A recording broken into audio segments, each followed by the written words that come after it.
nous avons pour l'échec. C'est Dieu qui est méchant, ou bien nous sommes plus piégés par l'ignorance que par le diable. Souvent que Satan a des démons. Or, en réalité, le véritable démon de la vie de l'homme, c'est l'ignorance. En réalité, le véritable démon de la vie de l'homme, c'est l'ignorance. Makambunyo soit via Moutou et c'est décidé déjà la carte à mon libonae. Olotaka ni. Olotaka ni. Nalota. Permettez-moi, Nalota va trouver la Kadhafi à l'époque Baolananga. Saddam Hussein Baolananga Babomanga. Toute ma vie, je l'ai passé dans le cimetière. Sauf qu'il dans notre hôpital. Dans la salle de mort. Un esprit sortir. Bimiti, tant que comme 5 mètres à l'Iboulou. Et tellement de sur mon corps. Après, Balou qui est Talibiso. Vous savez, cet esprit-là, c'était qui? Naïbarateke et Bombarara Nandoto. Via Moutounio se bomba mina bandoto naï. Via Moutounio se bomba mina bandoto naï.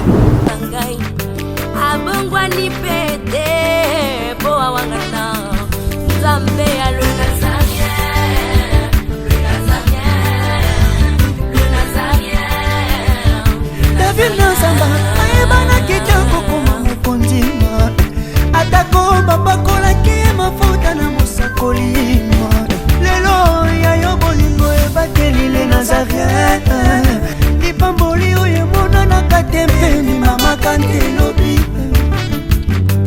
kolapye mapapu masopi mafuta tokokisi ena elongo na nzambe oyo babenga na makomi Jésus.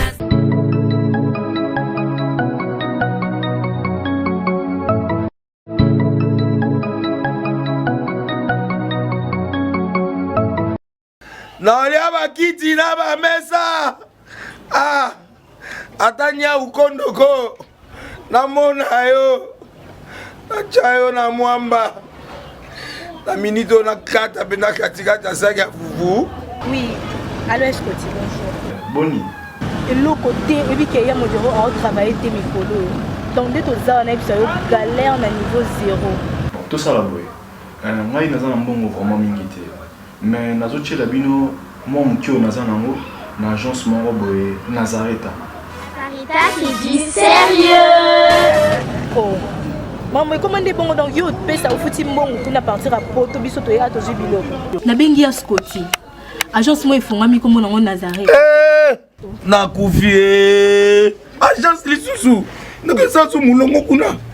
Pour nous là susu. Kuna eza mamba mulongo te. Yesi afuti mbongo kuna partir à poto biso tozo ke ko récupérer biloko oli. Ah tika boyeko. Yeso mona makamba bongo na monte.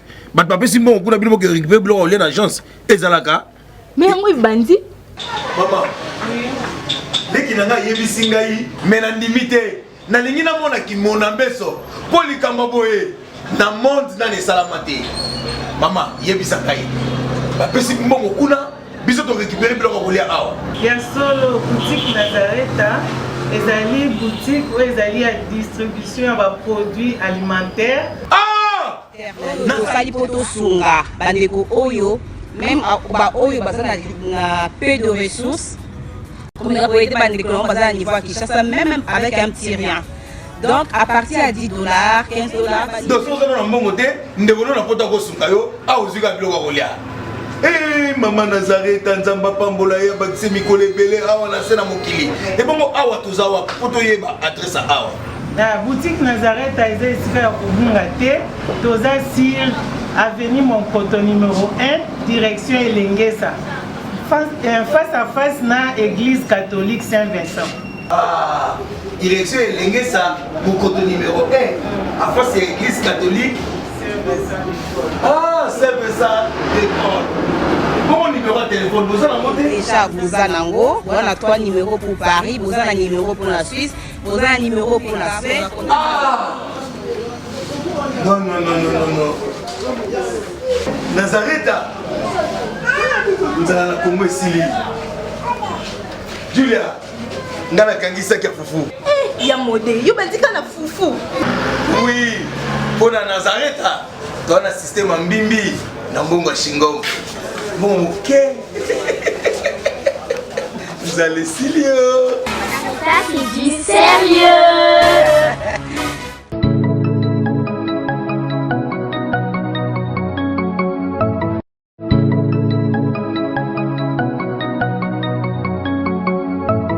C'est avec un grand plaisir nous vous disons bonjour et bienvenue sur nazaréentv.com. Je seulement vous dire qu'on est ensemble et il n'y a pas de souci. Jésus-Christ le même hier, aujourd'hui, éternellement. La princesse de l'éternel, la servante de Dieu, la présidente du Parlement céleste et députée quoi. La sortie famille, qu'on vous aime beaucoup de l'amour de Christ. On est ensemble, il n'y a pas de souci. Jésus revient bientôt. Et la sortie famille, na biso et longo. La Katina émission Oyo, c'est une émission que vous aimez beaucoup, émission table simple. C'est pour les hommes de Dieu autour des sujets importants et très capitaux. Et j'aimerais un peu retourner à la régie si possible, prendre un élément, Nazaréen, Biké. Nous devons tout d'abord nous réjouir dans le Seigneur. Et à mon retour, je vous dirai qui est mon invité spécial du jour parce que vous serez richement bénis. Merci.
Ok, merci. Nous sommes de retour sur ce plateau de nazaréentv.com, votre site, notre site, c'est un site pour tous les chrétiens qui sont partout dans les 5 continents du monde. Et Mouba Mungu Koapi, Mouba Nzambi Zawapi, ceux qui te côté le binobo et calmement, na brutalité, na bopete, na bandako, tout le monde na maboko na bisoni, ouvrage, ou babengara livre, yanan.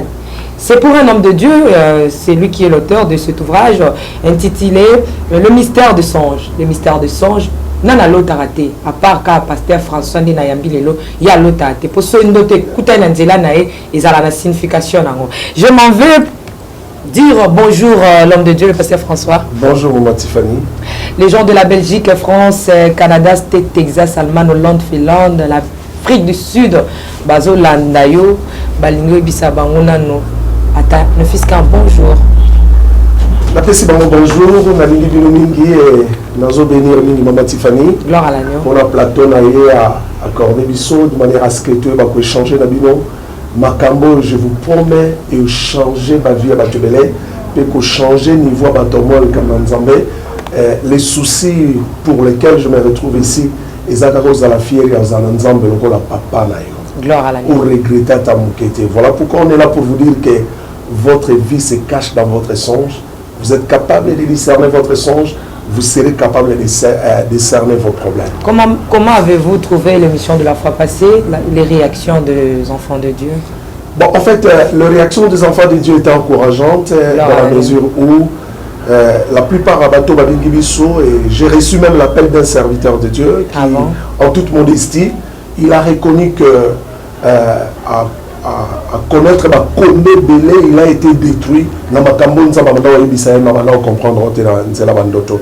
Donc, des États-Unis, Belgique, France, vraiment, na Pamboli Penzambe, en passant, copier sa bassin dans Nzambe, on a surtout beauté, vraiment.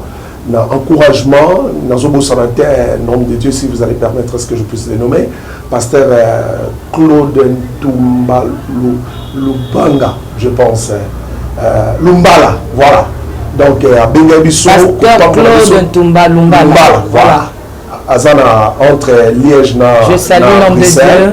Donc, à Bengabiso pour nous encourager. Gloire à donc, pour nous dire que non, vraiment, ce que tu as dit là, vraiment, c'est une révélation, grande révélation pour l'Église.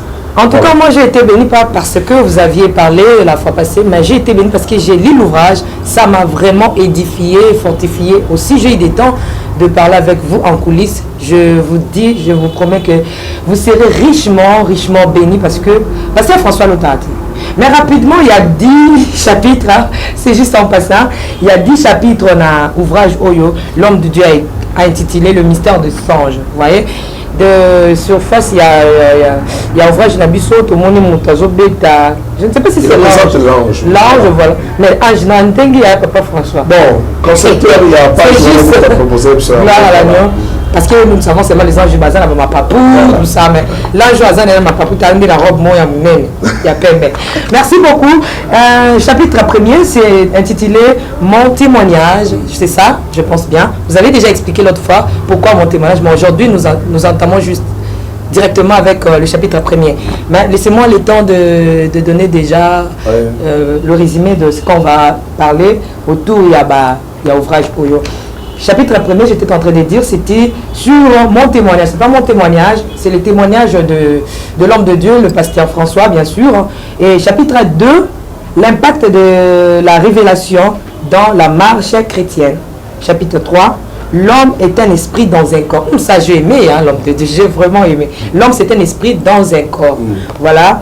Et voilà pourquoi la Bible nous dit, en réalité, dans l'homme, c'est l'esprit. C'est l'esprit. Vous verrez tout cela là-bas. Gloire à la mieux. J'ai déjà vu ça. Voilà. Ok. Chapitre 4, c'est le fondement biblique de songe. Ils en ont deux parties sous... Ancien et Nouveau Testament. Ancien et Nouveau Testament, voilà. Et chapitre 5, c'est Ali, nous allons parler sur c'est quoi le songe et qu'est-ce qui se passe dans le songe, bien sûr. Qu'est-ce qui se passe dans le songe lorsque nous dormons, lorsque toujours notre rêve, voilà. Alors, pasteur François Tiki, Tala, maman, n'a pas point, et belé. En tout cas, si vous avez cet ouvrage, vous êtes vraiment béni. L'émission peut passer, mais je pense que l'ouvrage peut te servir dans beaucoup de... Je ne sais pas si je commente, hein. Je fais des commentaires qui ne sont pas... Non, c'est vous qui l'avez lu, vous donnez votre point de vue. J'ai aimé, voilà pourquoi il y a l'Obisinga. Et chapitre 6, comment reconnaître un message précis dans... Des dieux dans un songe, voilà. Chapitre 7, les ennemis des songes. Chapitre 8, comment révoquer ou matérialiser un songe. Et là, vous avez et comment solo ndenge nini osala bonganga nini le kakawana nani akola kiso yango ebité et kakawa. Alors vous avez parlé des deux éléments na chapitre 8, comment révoquer un mauvais songe et comment matérialiser un bon songe. Voilà. Chapitre 9, quelques songes et leur explication.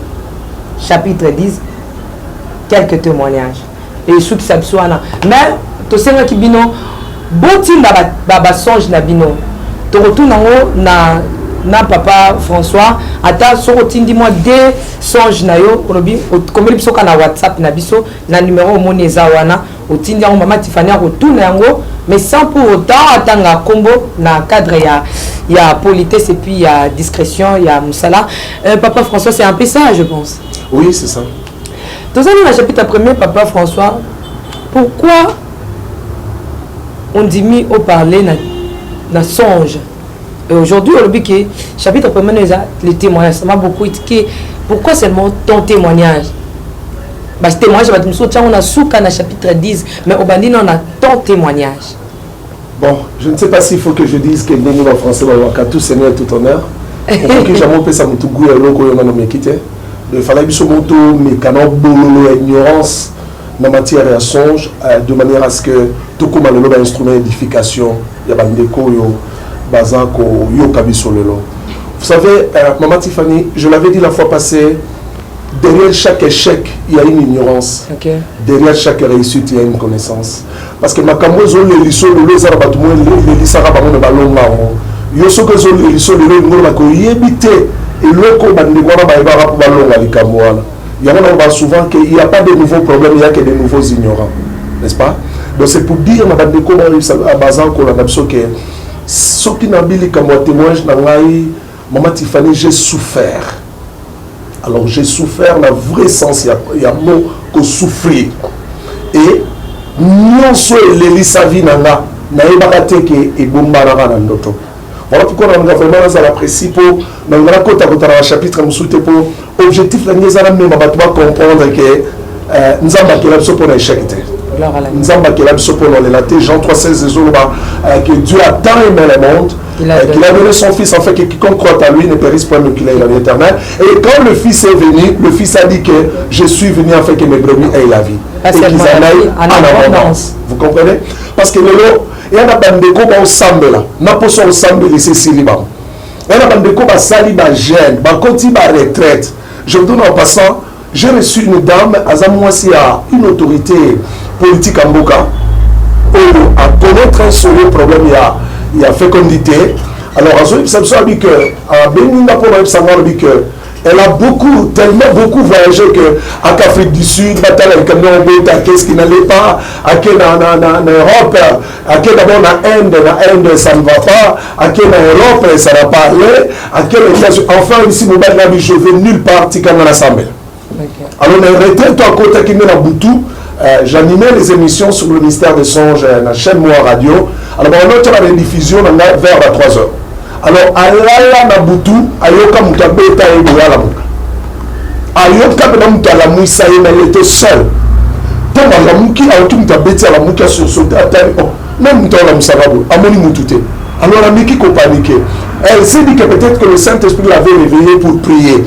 Alors pendant qu'elle s'est concentrée pour que son esprit naïe ayoki émission pour parler sur le mystère des songes. Alors a senti attention naïe et kekuna.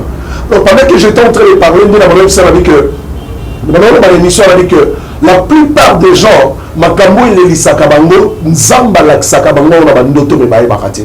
c'est la fille aussi mon cas. Oui, mais ma douleur na kata vinanga. Donc ceux qui vont écouter ces témoignages, je pense que va raisonner des fois, va comprendre que c'est Dieu qui est méchant, ou bien nous sommes plus piégés par l'ignorance que par le diable. Autres auteurs nous l'ont souvent que Satan a des démons. Or, en réalité, le véritable démon de la vie de l'homme, c'est l'ignorance. Comme je vais le démontrer ici. Comme la Bible on dit que mon peuple périt. Mon peuple périt. Et ce n'est pas n'importe quel peuple. C'est lui qui le dit, c'est Dieu. Okay. Dieu est le tout-puissant, le créateur, qui amène à l'existence ce qui n'existe pas. Mais il est en train de se plaindre que son peuple, à lui, il périt parce qu'il manque de la connaissance. Okay. Alors c'est comme ça que la sœur, le temps si seulement tu étais capable de saisir ma on doit comprendre ma parce que beaucoup de gens pensent que on va dire qu'il y a une réalité, on va dire qu'il y a une solo. Or ma cambugno soit via mutu et c'est décidé déjà la carte à mon libonae et ma cambugno za ma cambugno tout le monde a la carte à mon biso. Alors tant dans le bili cambouana ayo ben na butuana. C'était vers 3h45 4h du matin. Abi pasteur la mère abina tamboli ba mboka nyonso tu a poto pour koluka solution ya likambo taranga na tikala ozwangote mais tellement je me suis rendu compte que nemolobi j'étais piégé par l'ignorance mi colonio se sont à concevoir na bandi zemi soka zemi ne sali 2 et kota na 3 mois na lota ka mama bokilo na nga aya vandelinga na libumo betanga makofi soka zo betanga makofi te a betanga nzita liboka tellement que après 2-3 jours, il faut qu'on fasse l'avortement. Après 2-3 jours, il faut qu'on fasse l'avortement. Et je lui avais démontré à noir et blanc que maman, Bokilo, n'a pas de sur Salikambouana. Enfin, pendant 6 ans, on a témoignage. Maintenant, à Brazzaville, quand on a passé à Kinshasa, Brazzaville, pour le témoignage, j'ai reçu une dame à Bali, ça fait 5 ans au Bétaté. Et moi, toujours dans mes questions, je demande à savoir où est Taka ni. Parce que même dans mes émissions, je l'ai toujours dit, parce que via Moutinho se bombe la bande tonai. Avec ce maman Koulouto Escala Kola, Alanda Kanga toujours, même on a quand Alanda Toza la Zamba, Alanda et par moment, surtout que vous avez soufflé. Non, une fois l'autre, azo finanga na libumu makile zobima. Même si maman Kouloutou n'est même pas à cause de la stérilité. Pasteur, c'est impossible. Il est même pas connu ça là. Nabi, tala, tes ténèbres tellement na buzoba que okondima te que même parole aboti même temps détruire. Na buzoba ne koza te bala ti longine. Non, maman. Oui, vous avez raison, maman. Oui, comme on l'a télonga mutu, so menga na domaine on a expliqué bien parce que ça domaine on s'en va souvenir comprendre bien, n'est-ce pas? Mais ce que ça mutu wana ndem taza cause parce que quand on l'a télonga mutu remarquez que mutu oya quand melongi monte. Le loi na melongi bolo bien melongi bolo bikuna na melongi bolo. Mais surtout zone taka régulièrement la même personne. Yebaka nzamba o confirmer. Zeratom to kota na chapitre sur le songe et anime. Et l'on y sala ki bato lota. Je te dis maman Tiffany ba na nzambe bele ba olam. Et ils vont commencer à recevoir des résultats. Il y a ma vie na bango ba luka kelo na nzambe. Nous même chose à bateau à celle qui nzambe pendant 3 ans 4 ans. Non même les kambu me longwate. Il ne comprend pas. C'est comme si l'église, le corps de 1000. Il faut que nous soyons mêlés à l'église pour 4 ans. Donc les gens prient, n'ont pas de résultats. Pourquoi? Parce qu'ils ne comprennent pas ce qui se passe au niveau des songes. C'est on a fou comme la bande de délivrance, c'est maman Kouloutou de Nemtolo. Maman Kouloutou de Nemtolo. Nous avons beaucoup de maman Kouloutou n'a pas sacrifié ma barabara. Le diable n'a rien, il ne vient que pour nous voler. Jean 10, c'est le diable. Alors on peut tâter. Il y a moi chaque fois, même si on a fois passé, son pessime opportunité, tout ça là, témoignage, tout ça là, t'as 50 émissions, rien que témoignage, peut-être aussi ça t'est. Parce que l'expérience, par exemple, la délivrance. Il y a d'autres, ils sont à Brazzaville, ils sont à Kinshasa, ils sont à l'église, ils sont au Kamba. Maman n'a pas de couleur. Tu as maman Kouloutou na yewana 200. Disons, avant nous avons plus de 5 ans, on va même pas maman Kouloutou d'abord. Mais 6 mois après, nous avons qu'un de retraite dans le Zizi là, nous qui appelle. Alors, pasteur François, ton Dieu est vivant, ton Dieu est vivant. Je suis grosse. Abandise, Nzamba là, la témoignage. Abandise, Zalemo le mot de sous. Oh, nous avons dit ça, il faut nos enfants. Nous avons dit sous la Brazzaville.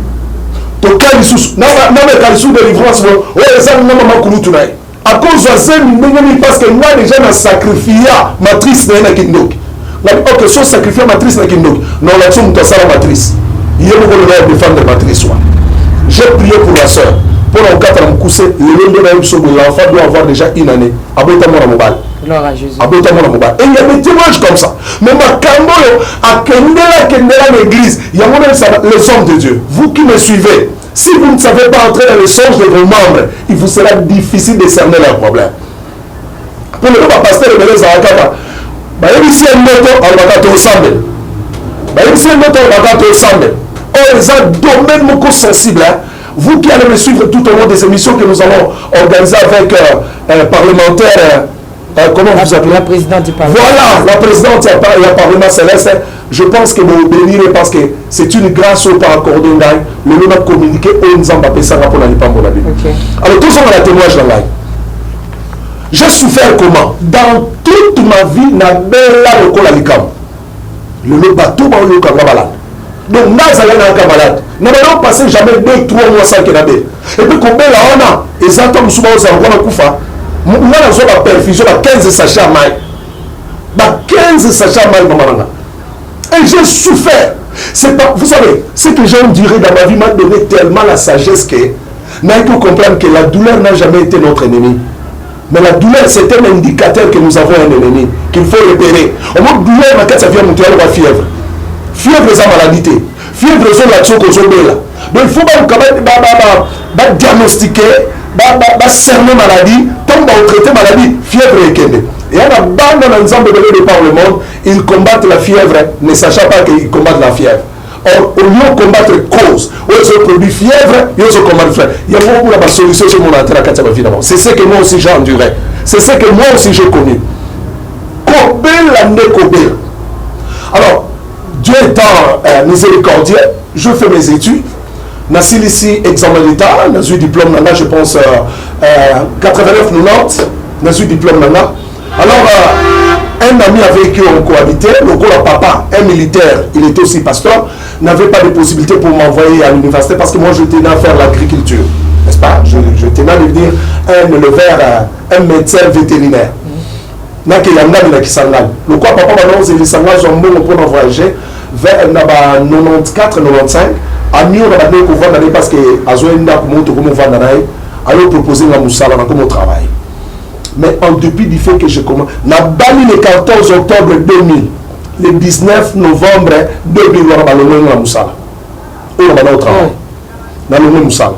Et durant tout ce temps-là, n'a enduré ma douleur, ma souffrance, ma manque d'argent, on a encore expliqué. La preuve en est que première grossesse, moi, si on a joué à Kabota, moi, on a couffé. Pourquoi? Parce que tellement on n'avait rien.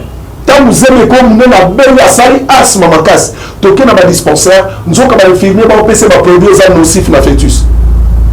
Et bon, moi, on a notamment, pour se voir, choper les mains à moto. 3 kg 800 mois mobile. Il y a pas de choses à la moine et bosso bobo takufa bongo. Ba médecin ba bi oh ba tanya comme produit mo ba pesa ki yango mto tumba ki na kata libu. Ya mama na. Donc j'ai enduré le moment même la carte d'étude. Déjà même on a déjà l'étude. Mais grâce à ça grâce. Vraiment laissez-moi le confesser. Je suis très reconnaissant na Yesu Masi Otondimeli. On lui a payé grâce aux ana le Nazaréen. Vraiment ça la grâce. À ça la vraiment grâce. Mais pour l'analyser, il fallait commencer à recourir par mes parents.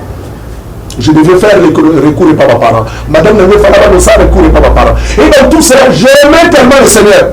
Maman Tiffany, on a 7 jours, il y a jeune à sec, na soukola kate, na brosa kate, na lia kate, na melama ite. Et comme il y a un peu de nous sommes pour le Lukelonganza, Mami Monissa. Et malgré 7 jours, maman, elle ne m'a nulle part. Dans ces 10 jours, il y a jeune avec de l'eau. Je ne prenais que de l'eau. Pendant 10 jours, il n'y avait absolument rien. Donc, dans ces là, j'en parlerai beaucoup plus tantôt comme sur l'impact de la révélation dans la marche chrétienne. Donc, alors, mais quoi durer un moment incroyable. Une difficulté impensable. Mais nous avons donc, si premier graduat, pour la deuxième graduat, il y a eu un collègue de la classe, qui m'a foutu dans la classe. J'étais encore à l'institut pastoral. Dans la faculté de théologie à l'IPC. Dans la deuxième, pour la troisième, il n'y avait plus de moyens. J'allais vraiment couper les études. Par vraiment, ils allaient vraiment grâce à temps. À Télémi, à foutre la deuxième pour la troisième. Alors, la troisième, le quoi, à pour la université européenne, la bourse. C'est la deuxième licence. Et pendant la bourse, il y avait un peu de moins vie et moins bien. Parce qu'on me payait $120 chaque fin du mois. Et surtout que quand j'ai 3 mois, je paye sur le menu de ma bourse $360. Tant que bourse, ça décide. Maman Tiffany Baokanga, nous avons un congélateur. Nous avons une dame qui a la garantie. Nous avons un congélateur. Nous avons un bon par baramoto. Nous avons un bano babanote kamai tellement mais non ils sont pasteurs licenciés en théologie licenciés avec mention distinction courageux intelligent ces amis ces amis rien ne marchait bah j'encadrais bateau à minene nous avons encadré nous tous soit cadré je me souviens dans madame moko na bana ko encadrer ça moi c'est PDG à Congo toi dans le service madame wana ana mbongo mais soto apamboli na pesa $10 donc on peut ça na mbongo ma casse il faut payer $20. On a un plafond.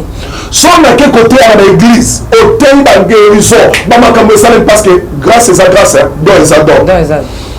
Maman, quand on est le salami, maman, aussi ça va payer sur $10, $5. On va dire l'église, dans une église à 300 personnes.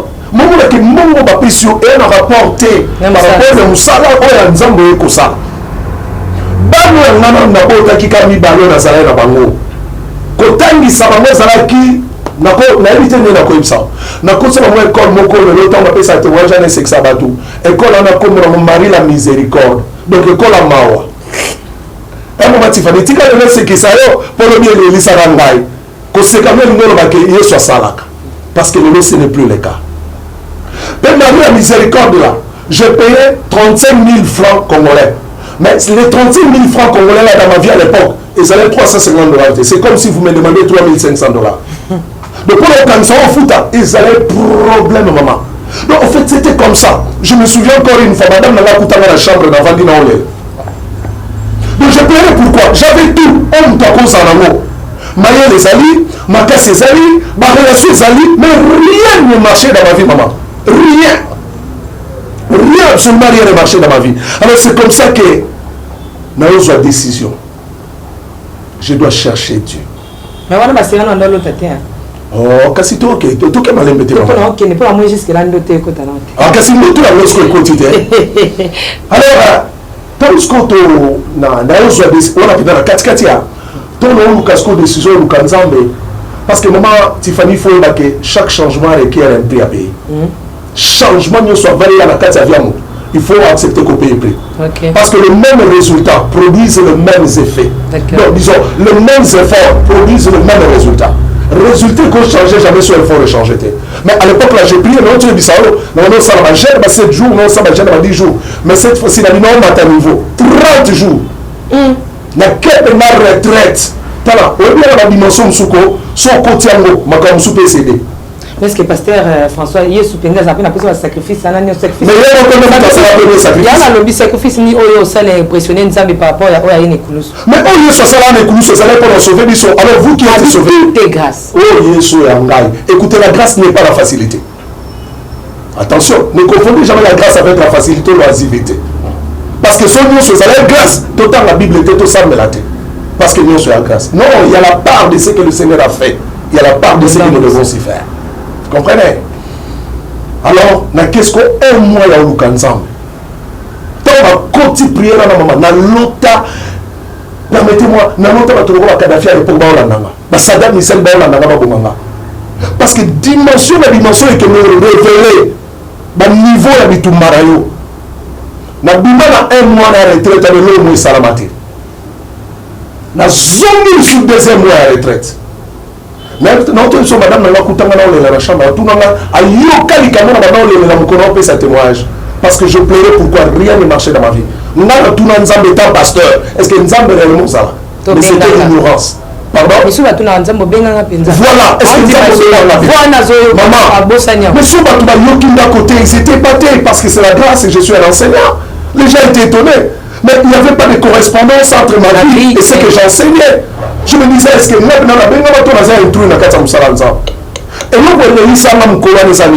je le dis à téléspectateurs de Sobayo. Je paye ma maison à 25$, mais ça plus que $2,500. Ce qu'on a maintenant qu'on vient à 22 heures. Madame Olamba, et Bana il faut que la droite nous que la gauche. Mais il y a tellement de conditions dans lesquelles ces pauvres enfants-là qui ne m'ont jamais demandé, il y a un beau tabac vivre. Et ça, là, c'est quoi? Papa, maman, nous t'en promettre au monde. Promesse à 2 jours. Et ça, là, tire le coup de yate. Bah, tu ne peux pas vivre ma camonga dans le beau. Nous t'en promettre au monde. Dans le coup de bon, Saint-Esprit, on est dans le salle, nous sommes en mobilité, dans le salle, la cahier, jamais marre. Nous avons comme ça. Bonsoir à ta professeur, parce que ne sert pas délégation. N'a que le temps qui s'attend quelque part, l'essentiel là, maman. On a connaissance à nous tous inspecteurs à l'école. Nous avons près de 6 à 7 postes. Il y a un professeur. Tu me vois dans 4 jours, on peut ce poste. Dans 4 jours, le téléphone fermé.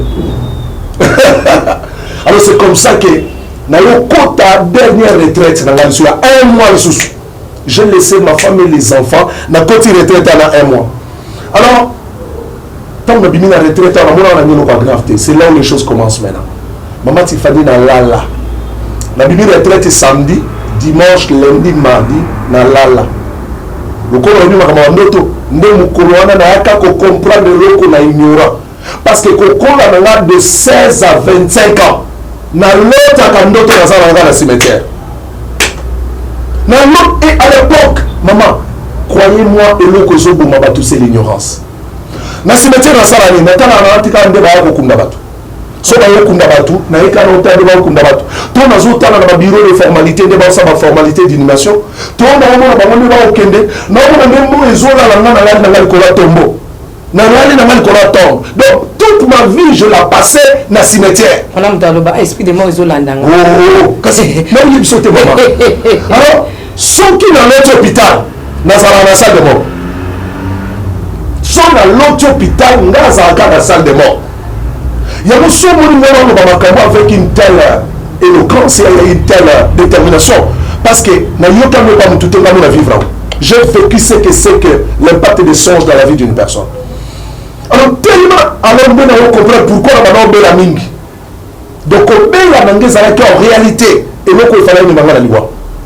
Mais c'est la grâce du Seigneur. Non, tout est grâce. C'est la grâce du Seigneur qui me tenait toujours en vie. Alors ces jours-là, na silisi retraite nanga un mois na zongi na ndam.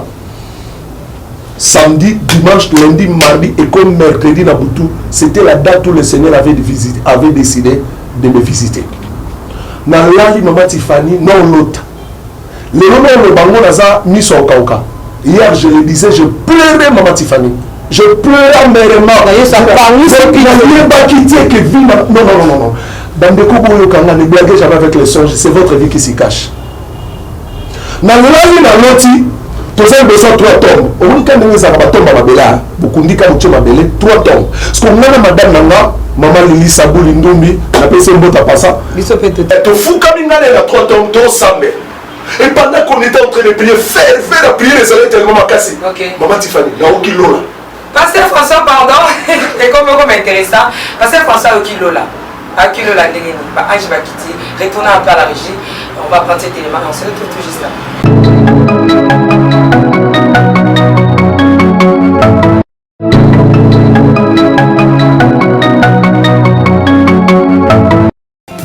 Du nouveau du côté de chez nous, Casa Pénoël, agence de fret aérien, fret maritime, entraide familiale et logistique de l'Europe vers l'Angola. Situé à Roua numéro 1, Casa numéro 119B, Palanca Luanda, vous pouvez recevoir les colis venant de l'Europe à travers la France et l'Allemagne sur les numéros indiqués ci-dessous. Des cartons allant de 100 €, 200 € jusqu'à 450 €. Casa Pénoël, juste pour vous satisfaire.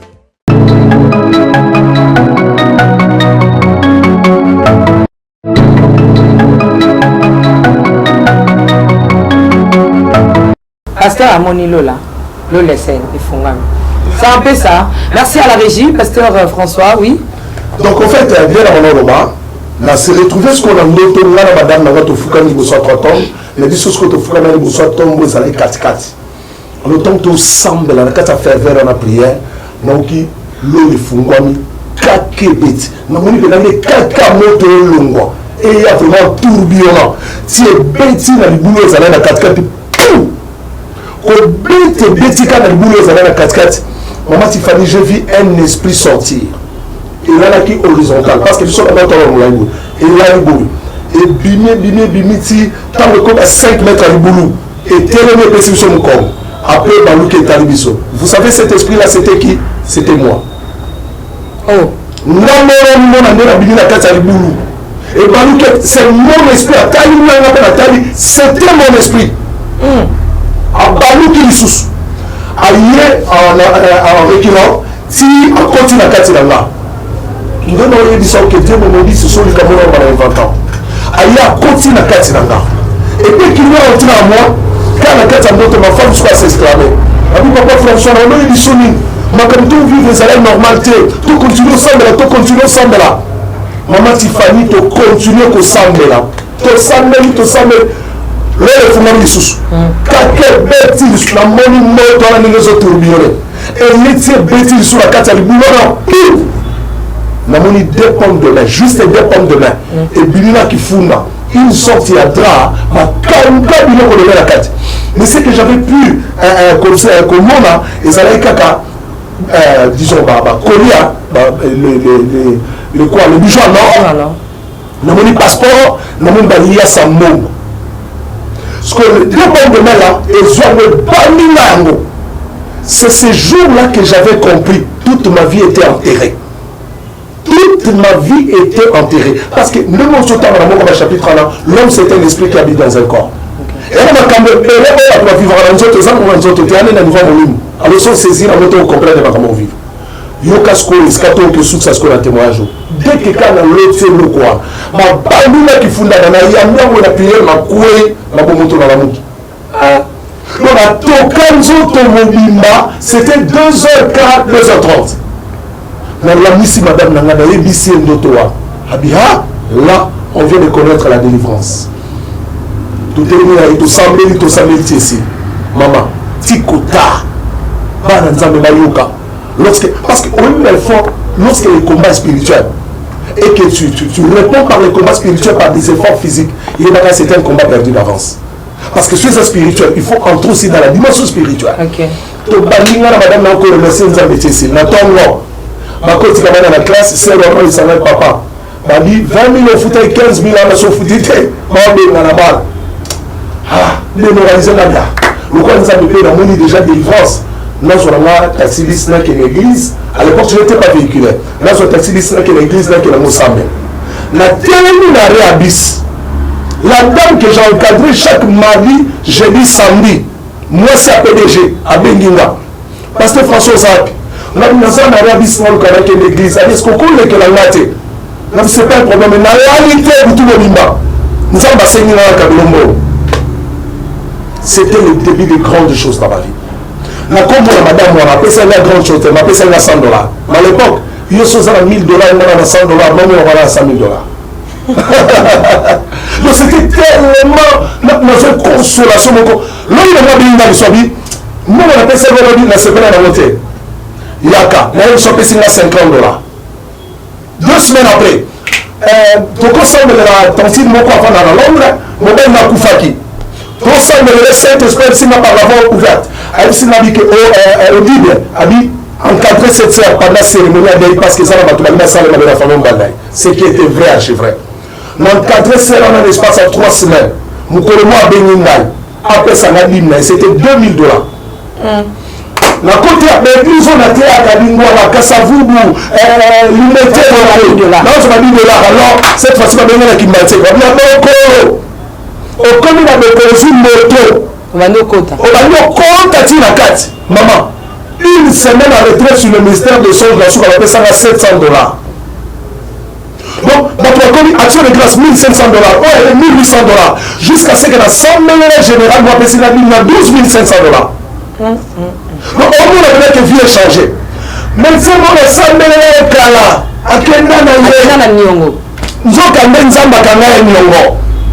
un certain vendredi, la famille Cameroun, pasteur François, je peux te voir, on a du problème, les États-Unis. Est-ce que tout le monde n'a pas parlé du peuple? Tout le monde n'a souscrit qui n'a pas un véhicule. Alors, on a accompagné un État de Makamongo, on a pris la mission à la montée. Or, à Zanen, on a pris la montée. Quand on a béni comme on a PC clé à voiture, on a PC la plaque, il y a voiture, à Zion, on a PC. Moi, je n'ai pas besoin de véhicule. Pour le moment, il y a aux ministère, prenez le véhicule. Donc, maman, bana na ngana zalé école on a foutu 35 000 francs congolais, baké na cartésien. Donc, on a peut-être niveau à vie. Quand on a foutu il y a $25 qu'on fout la tête, on a 80, on a 120, on a 250 $. Nous pouvons dire que non, la vie de l'homme se cache au niveau de son esprit. Selon la molie, mais bon, là. Tu as besoin de la révélation. Merci. Avant de poser ma toute dernière question, Papa François, parce que la salle est résumée à... Il y a témoignage, non. J'ai aimé vraiment. Oui, nous avons une émotion. Et si nous avons j'aime ça, mais nous avons un dîme. Et ça, on dit qu'on a CPA pour dire aux enfants de Dieu que Dieu est capable de faire tout ce qu'il dit, il fera. Il accomplira ses promesses envers toi. Garde ta foi en Dieu, il ne t'abandonnera pas. Il fera. Et là, nous avons la question sur papa François sur côté à la caméra. Alain Kiakala a appelé sa papa François caméra. Je suivi votre témoignage. Tout le monde a été à ma beaucoup. Tout le monde a été à qui pour à côté de la gêne. Yo me comprendre. Ok, mais on peut kotika offrande numéro quelque part. Est-ce que pour que vous allez délivrer, na betap neto yo tina okuta la casse, il faut que kapoto ko mona lelo parce que ko mona ka neto mo nzamba sambeli moko e simbate. Est-ce qu'il faut kaka batia maboko, il faut kaka opesa kaka offrande, il faut kaka yo mo nzamba ko yo kati. Mais ce qu'il faut que je vous dise, lorsque j'avais vécu cela, j'avais apporté une offrande d'action de grâce à celui qui était à l'époque mon pasteur titulaire. Je lui avais apporté une offrande d'action de grâce. Parce que ça, c'est vraiment un comportement naturel pour tout enfant de Dieu. La dimension de l'ensemble. Vous comprenez? Mais en ce qui concerne la délivrance, parce que grâce à nous, on a interprété la nototé. On a appelé ça toute démonstration. On a interprété ce qui est réclamé délivrance sur les champs. Non, là, ce que l'eau, que mon logo, les identités. Non, ça va découvrir dans la remarquez, nous tous sur l'autre, dans d'autres, dans d'autres, dans d'autres, convention supporter ta route. Parce que on a des andotés, ça va rencontre spirituelle. Donc, on évoluer en ce qui concerne la délivrance, il y a deux sortes de délivrance. Il y a l'autodélivrance et la délivrance assistée. Vous comprenez? La délivrance assistée. Mais si on sont à salle d'ensemble, si on a parvenu qui n'a autodélivrance, je ne savais même pas qu'ils ont l'autodélivrance. Je cherchais la face de Dieu pour changer les situations là. Or, le Seigneur savait que situation là pour changer, il faut qu'il y ait la délivrance. Parce que moi aussi à l'époque, j'étais ignorant en matière de songe. Je ne savais pas que les songes cachaient toute ma vie. C'est comme ça que dans sa souveraineté, dans sa grâce, avec la telle savoir que nous avons l'autre dans le cimetière et nous avons spirituellement par rapport à ça. Comment on a tout comment on a tout cimetière? Non, voilà comment on a tout. C'est que plus tard, c'est que plus tard, d'un prophète, ça va dire que par rapport à Nzamba organisé la famille Nangaï, compte tenu la place dans nos ténèbres à séparité, elle n'est que de disparaître. Parce que moi qui a pas d'influence, il y avait dans la carte famille. C'est comme ça qu'ils m'ont amené la carte cimetière. Merci. Autodélivrance. Autodélivrance. Et c'est n'importe qui. Autodélivrance, c'est le paquet. Ça demande d'abord une connaissance précise à ma camozosa. Parce que la délivrance, nous sommes voilà pourquoi la Bible dit que confiez-vous à mes serviteurs et vos réussirez. Nous sommes là pour aider les gens. Parce que c'est-à-dire ils n'ont pas assez de connaissances au bisoto. Mais c'est la matière à délivrance. Là, on a connaissance tellement si que je peux aider quelqu'un à passer la délivrance dans moindre effort. Tout simplement, il y a comme mener Kakayeba et l'eau connu par rapport à l'eau connu et l'eau de ça pour Kamola. Moi-même, je ne savais pas que mon problème réclamait la délivrance. Moi, je pensais que mon problème réclamait seulement les prières intenses. C'est par la souveraineté de Dieu nous avons la délivrance. Et au travers de cela, nous avons connaissance à ma commande d'autres. Donc, moi aussi, je vais terminer en vous disant ceci. L'église, tout l'école de l'ensemble. Mais tout l'école de l'ensemble. Il y a des Job 33, verset 14. Dieu parle cependant tantôt d'une manière, tantôt d'une autre. Mais on y prend plein garde. Il parle dans le songe. Quand les hommes sont livrés à un profond sommeil, Dieu parle dans le songe. Quand les hommes sont livrés à un profond sommeil. Nombre 12 et 6, nous avons dit ça, on a dit que sur la carte, c'est la même prophète. Et ça, c'est la vision de mais dans cela, nous devons tomber dans le mélaï. Comprenez? Mais c'est pour dire que dans toute belle ma prière à Milaï, je n'ai pas le temps de vous donner le témoignage, mais ma prière à la maison de la Mboumate,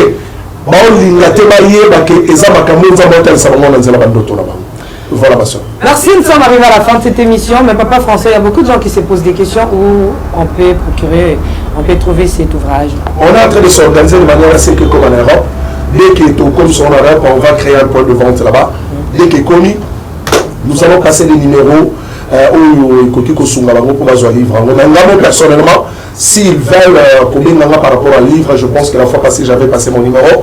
Donc, vous qui avez besoin de m'appeler personnellement, numéro personnel, c'est plus 243, n'est-ce pas? 81 231 84 80. Plus 243 81 231 84 80. Mais livre, il y a Oteka. Livre, il y a bien sûr. Voilà, ils ont été le cas pour faire placer des airs Oteka. Ils ont là, Oteka. Ça combien? Bon, le coup, ils ont en vérité, je vous l'ai dit, c'est à combien? À 20 $. À 20 $. Donc, pour donner, pour avoir la connaissance à 20 $. Mais est-ce qu'on fait comme l'Europe, ils ont 20 $? Parce qu'il faut passer dans l'agence. Agence, donc, si on dit que une année avant Somba, donc là, à 20 $, à agence. Voilà, donc, au 20 $, on a une bonne agence. C'est un peu ça. Oh, on a pu s'appeler auto et ça au TK. Donc, Pasteur François au TK Yango, 20 $. Ma bombe mec qui toque. Merci, Papa François. Je pense que pour aujourd'hui, on peut mettre en pause. Parce que tout ceci, chapitre premier aux acquis sur le témoignage. Bien aimé dans les. C'est ça plus profond que ce qu'on a dit. Oui, je lis. Voilà pourquoi je voulais dire aux enfants de Dieu. Sauter, ma ramsouna la monaki awawa. Non, leki. l'internet c'est le temps, hein. La télé c'est le temps. Donc, chapitre 2, on parlait sur l'impact de la révélation dans la marche chrétienne. Nous dans la chapitre 2, semaine prochaine. En tout cas, si nous avons convaincre, ou bien pasteur François, ce qui nous a convaincre, qui est mais si nous avons convaincre, tes accracatés, ne l'appelle pas. Mais si tu vois qu'à travers cet homme, moi je peux avoir quelque chose, n'hésitez pas à appeler. Mais si Dieu ne vous convainc pas, gardez silence, Dieu combattra pour vous. Et moi je vous laisse, je dis merci à tous ceux qui sont ici au plateau. Je vois la présence de ma maman chérie, maman Marie Ampiamé. Je vois la présence de Alain Kakala derrière la caméra. Je vois la présence de Pasteur Richania Kesemangano, c'est son nom. L'ingénieur aussi est là derrière la caméra. Aussi Maman Feza, que j'aime beaucoup de l'amour de Christ. Aussi ma fille chérie. Que Dieu vous bénisse. Ciao, ciao.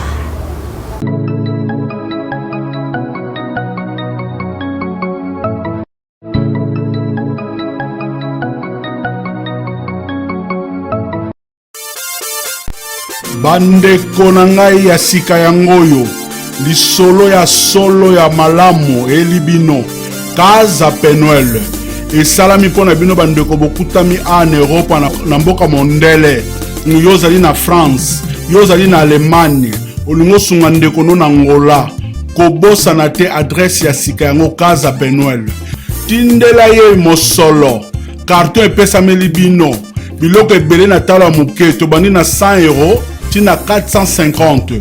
Adresse na biso ezali na Bairo Palanca Casa numéro 119 ya bino yango oyo agence ya sur kitoko.